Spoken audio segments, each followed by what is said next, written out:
Hey team, it's George here, and I wanted to start the weekend with some myth busting thanks to the fine Cherie and Anne-Marie from Harcourt's Property Centre.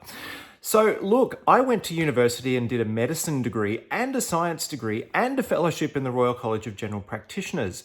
I don't quite know which college Anne-Marie and Cherie went to. However, if you're a real estate agent, I'm pretty sure you haven't done public health. I'm also pretty sure you haven't done immunology. And I'm also pretty sure you haven't done microbiology. But what do I know? But they've been very kind to share some useful corona tip information, and I can proudly say that most of it is absolute utter bullshit.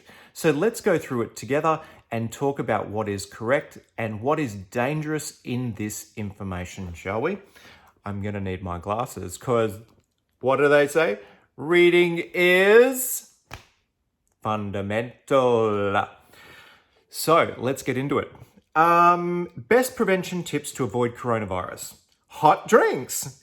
Consume abundantly drinks and such infusions as broths, coffee, teas, and simple lemon and hot water. This is a really popular myth because they say that, well, the coronavirus during infection actually starts at the very back of the pharynx.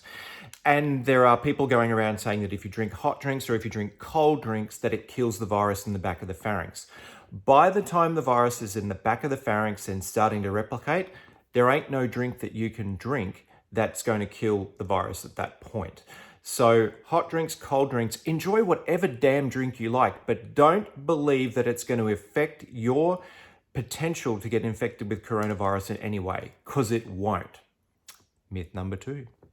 Avoid drinking ice water or drinks with ice cubes. Why? I don't know. Like, seriously, if you are going to have quarantinis, I'm pretty sure that ice is involved. I love that. I don't drink alcohol, but I love a pina colada or a fake pina colada. What are they called? I love them. And if you are telling me, Cherie, that I can't have a pina colada because it's got ice, well then screw you. Screw you anyway because you're giving bad information. So again, hot drink, cold drink, bullshit. Ensure that your mouth and throat are always wet, never dry. Sip on water at least every 15 minutes. Again, it's good to be hydrated. Again, having a well-hydrated throat does not prevent exposure to coronavirus. Do you know what does? Washing your damn hands, staying home when you need to, and socially distancing. That's what helps prevent coronavirus infections. Vitamin D. The sun's UV rays will kill the virus, and vitamin D is good for you. Now, they've actually brought two things together here. So vitamin D is a vitamin that is manufactured in the skin when you are exposed to the sun. Vitamin D in and of itself does not affect the coronavirus in any way.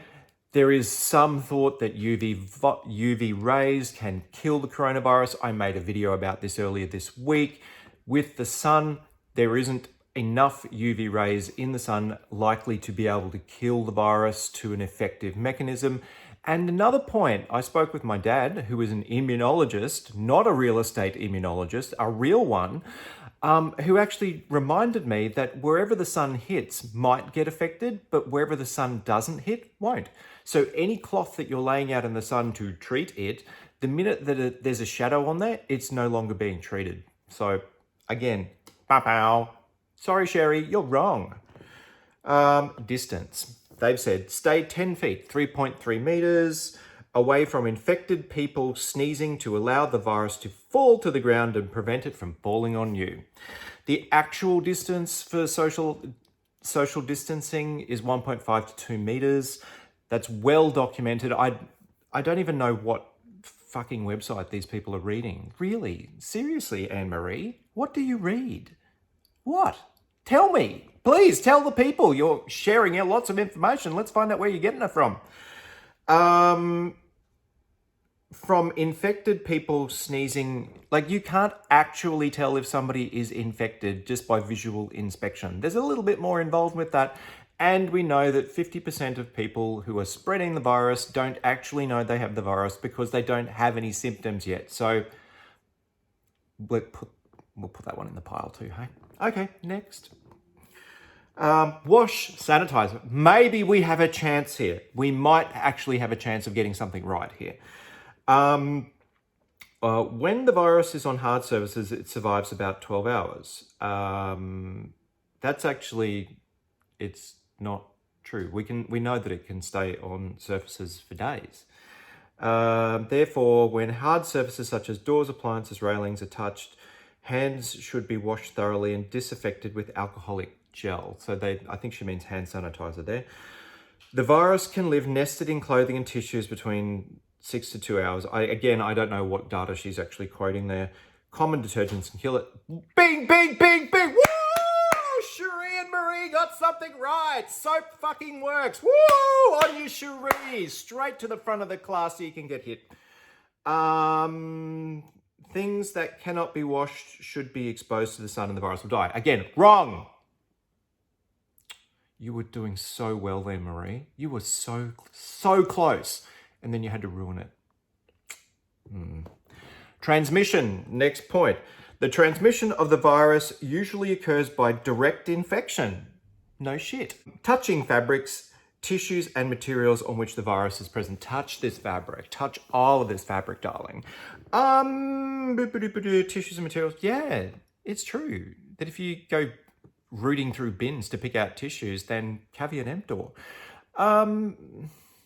No. It's about touching surfaces that people have sneezed on and the little droplets sit on the surface. You touch the surface, it gets on your hands, then you eat a sandwich and it goes in your mouth. Or you touch a surface and you rub your eyes. Or then for some godforsaken reason you touch a surface and then decide to suck on your fingers. Next. Consistency. Well, they're certainly being consistent in this post. Washing your hands is essential. Thank you. It is true.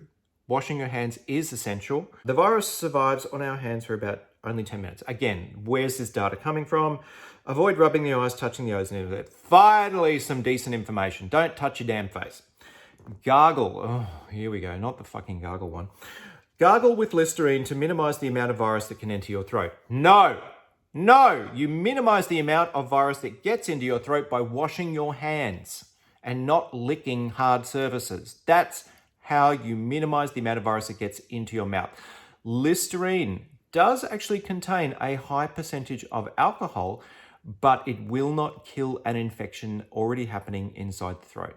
So if you're going to use Listerine, you will have very pleasant smelling breath and the only person you'll really be impressing is yourself because everyone else is going to socially distance, but look after your teeth and gums. That's a very good thing. Don't forget to brush your teeth and use a mouthwash because that's good.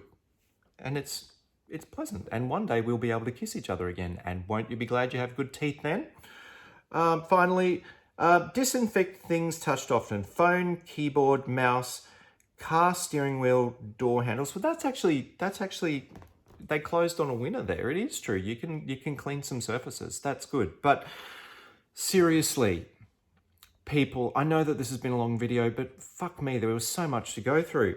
Anne-Marie and Cherie, how about you just stick to what you're really good at? And I suspect that is 80s hair and 80s hair. I suspect that's what you're good at. You are not immunologists and you are certainly not public health physicians. So I urge you to please avoid any medical advice that is being given to you by real estate agents. They are probably very unlikely to be qualified, as has just been demonstrated by this fine piece. So yeah, what do? Wash our hands. Wash your hands. Socially distance yourself. When you're out and about, stay away. If you are unwell, you shouldn't be going out. If you are going to the front of the house to collect the mail, if you live in a share house and you are going to use the kitchen, put a mask on, and don't forget to increase the cleaning of the surfaces inside that area. But the main thing is stay at home as much as you can. The less interaction we have with people, the less chance of having an increased infection rate in Australia. So there we go. That's the most useful information that I can give you today is look after yourself, wash your hands, socially distance, and stay at home as much as you can. Stay healthy, and Anne-Marie and Cherie, I wish you the absolute best, and I hope you get that best salesperson cup for the end of the year. Love your work.